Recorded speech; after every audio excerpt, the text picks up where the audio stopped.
styles and views, but you don't want to open up all of them or it's going to crowd your drawing space. I would definitely recommend drawing from the top view, so go up to your views and find the house with the roof and click on it, and now we're looking down on our drawing. If you roll your scroll wheel, it zooms in and out.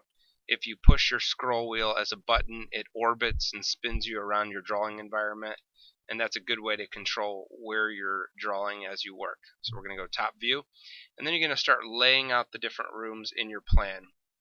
I'm going to start with my foyer, and I know you can't see my rough draft, but we're going to click on the screen with the rectangle, pull the rectangle open and type X comma Y, or a number and a number. So I'm going to go 12 feet comma 16 feet, enter, and then that'll put in the exact specifications for my foyer.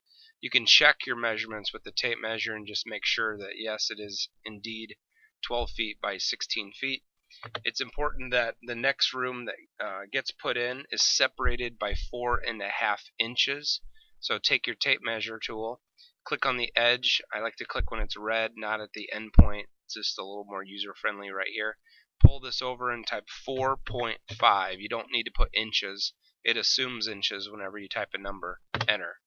And then I would maybe make, depending on what you're drawing here, a little corner, so that if this room lines up with the next room, you've got this little pocket right here to draw your next room. Now my next room on my plan is actually a master bedroom over here at the side. Here's a different way to draw, is just take your tape measure and pull it over and go ahead and make this one, let's see, this one's 20 feet wide.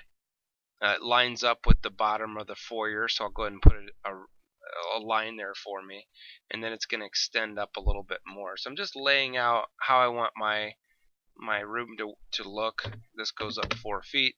Obviously you're not copying my plan here, but and then I'm going to go ahead and go over 4 feet this way. So I've got a kind of an odd shaped room in this situation, where I'm going to just take a pencil now and connect all these different corners together, drawing my room out. Alright, so that would be my master bedroom.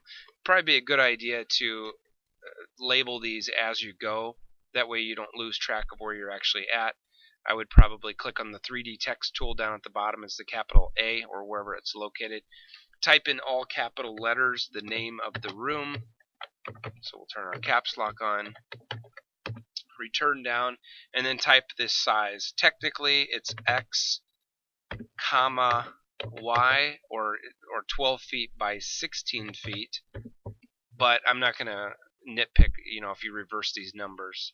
And then we would place that on the drawing somewhere. Now that's obviously too big, so what you want to do is you want to actually change the size before you type. So we'll click back to 3D text, change the text height to a number that you want to have put in place, and 3 feet was too big.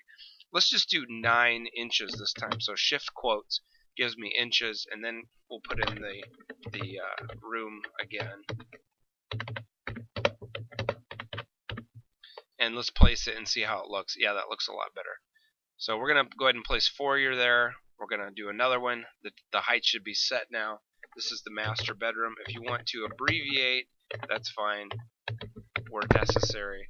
And then we're going to do 20 feet by, I believe it was 20 feet. Okay. And then we will just continue in this manner. And the critical thing with this two-dimensional layout is that you're measuring over 4.5 inches, and then you're placing whatever the next room is exactly 4.5 inches away from the next room. So I'm going to go ahead and finish up my drawing, and then in the next video you're going to see that all the rooms are laid out two-dimensionally, separated by 4.5 inches.